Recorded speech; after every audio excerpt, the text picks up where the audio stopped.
Welcome everyone, and thank you for joining me today. I'm excited to introduce our topic, when pressure overrides safety, Boeing's 737 MAX crisis as an HR failure.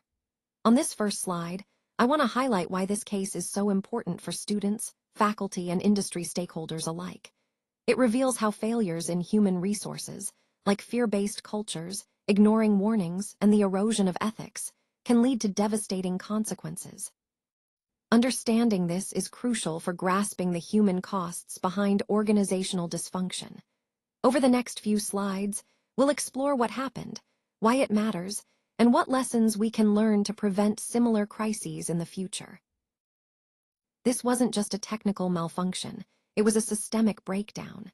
What I mean by that is, it wasn't simply a faulty sensor or a software glitch.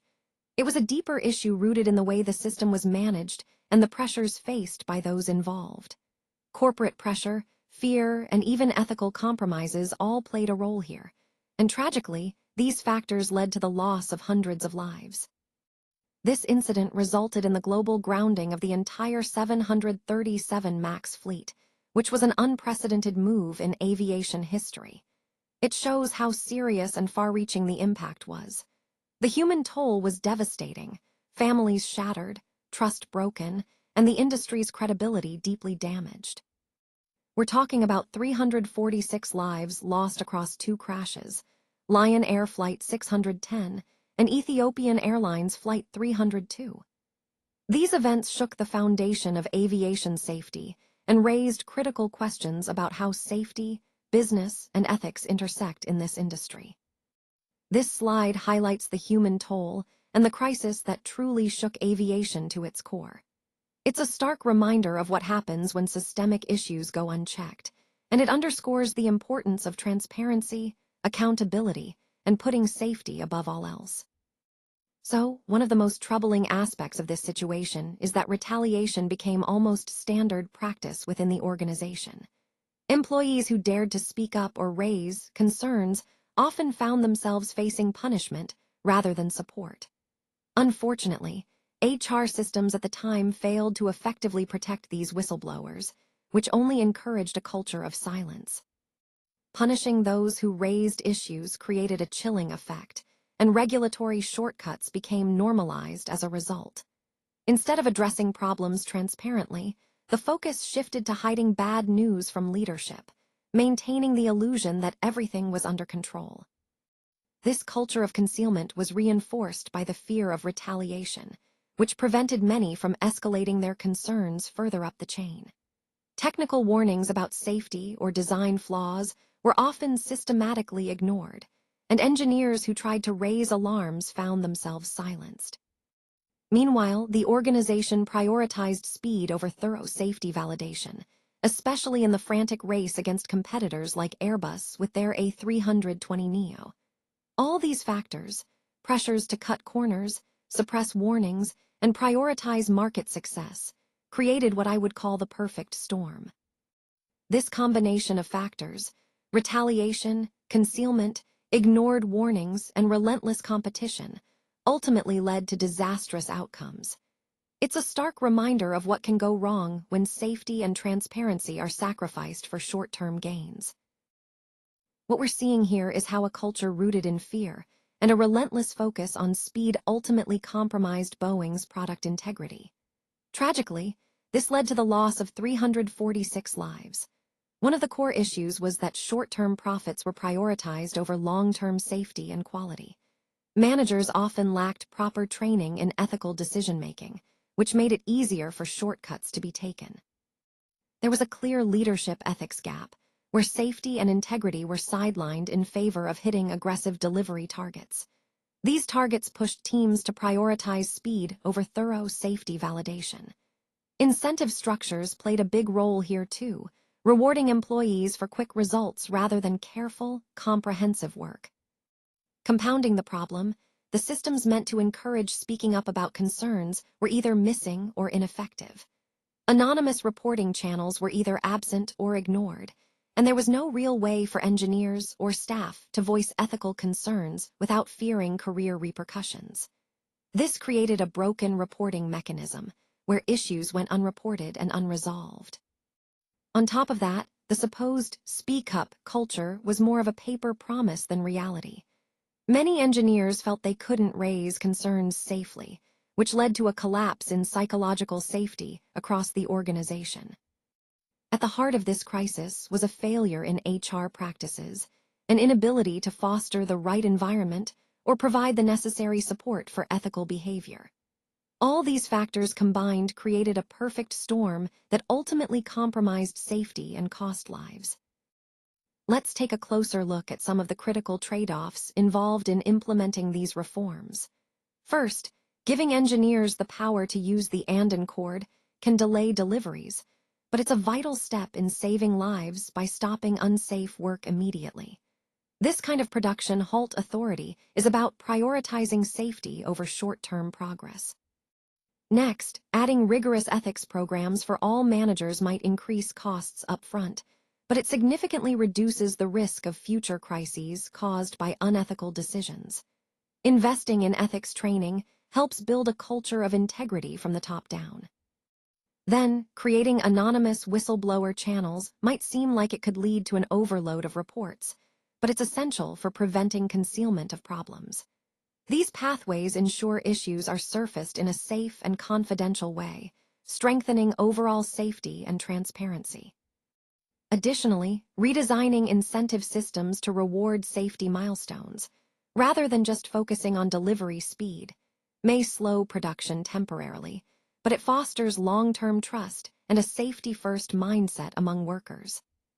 Finally, all these trade-offs highlight that reform isn't just about immediate gains. It's about making choices that may have short-term costs, but lead to a safer, more trustworthy, and resilient organization in the long run. So, could this kind of model have prevented the Boeing crisis? Well, if engineers had the authority to stop the process when safety concerns arose, they might have halted the deployment of the 737 MAX until all issues were fully resolved. The key idea here is having the power to pause production or deployment until everything is thoroughly checked and safe. This approach emphasizes that safety should only move forward when it's truly safe to proceed. When problems are identified, the process stops immediately, allowing the team to address the root cause before anything else continues. Once the problem is solved, production can then resume confidently, knowing that safety and quality are assured. And this concept isn't just theoretical. It's inspired by the Toyota and chord, a safety model where any worker, at any point, can stop the entire production line if they spot a safety or quality problem. This empowers frontline employees to take responsibility, making safety everyone's responsibility, not just management's. In essence, giving workers the authority to stop work at any sign of trouble creates a culture where safety is prioritized and issues are addressed immediately. This proactive approach could very well prevent major crises by catching problems early and acting swiftly. Let's start by emphasizing that performance pressure can never justify compromising our ethics or values. Leaders hold a crucial responsibility here. They must be accountable for any ethical lapses that occur under their watch. This is where leadership accountability becomes essential. Next, I want to highlight how fear-free reporting can truly save organizations. When employees feel safe to speak up without fear of retaliation, issues are addressed early, and organizations can maintain integrity and trust. It's vital that employees have ironclad protections when they raise concerns, especially in sensitive situations. Moving on, we must remember that lives should never be sacrificed for deadlines. In high-risk industries, safety always takes precedence over speed. No project deadline is worth risking someone's well-being. This ties directly into fostering a strong safety culture. Safety should be ingrained in every aspect of operations, not just an afterthought. And finally, compliance isn't optional. It's the foundation of ethical business practices. HR has a key role here. They must protect and reward ethical behavior, not punish it. Upholding these principles helps sustain an ethical environment where everyone understands the importance of doing the right thing. So, to sum up the key learning outcomes, these concepts reinforce that ethical leadership, safety, and compliance are central to building a responsible and trustworthy organization. When it comes to rebuilding trust, we need to focus on sustained action rather than quick fixes. This isn't something that happens overnight. It takes years, not just a few quarters. That's why long-term commitment is essential. One way we embed this is by integrating safety-first values into performance reviews, making sure everyone understands that safety is a core part of our success. We also need mandatory training on ethical decision-making, so that every team member is equipped to handle complex situations with integrity. Cultural re-education is another critical step, shaping a culture where safety and ethics are woven into the fabric of everything we do. We should make HR a true safety guardian, not just a department that checks boxes for compliance. This includes implementing whistleblower protections, establishing ethics boards, and creating safety committees that actively oversee and support ongoing improvements. Structural reforms are vital too. We must move away from defensiveness and excuses, embracing full accountability. When failures occur, we need to admit them openly and thoroughly, showing that transparency and honesty are non-negotiable. All of these steps, these commitments, are what will eventually pave the way for rebuilding trust. It's a long journey, but one that's absolutely worth it if we're serious about creating a safer, more ethical environment for everyone. Let's delve into some critical questions about actions and trust. First, when we say actions speak louder than words, what actions truly matter most? It's about demonstrating genuine commitment through consistent behavior, especially when it counts the most. How should Boeing rebuild trust with both employees and regulators?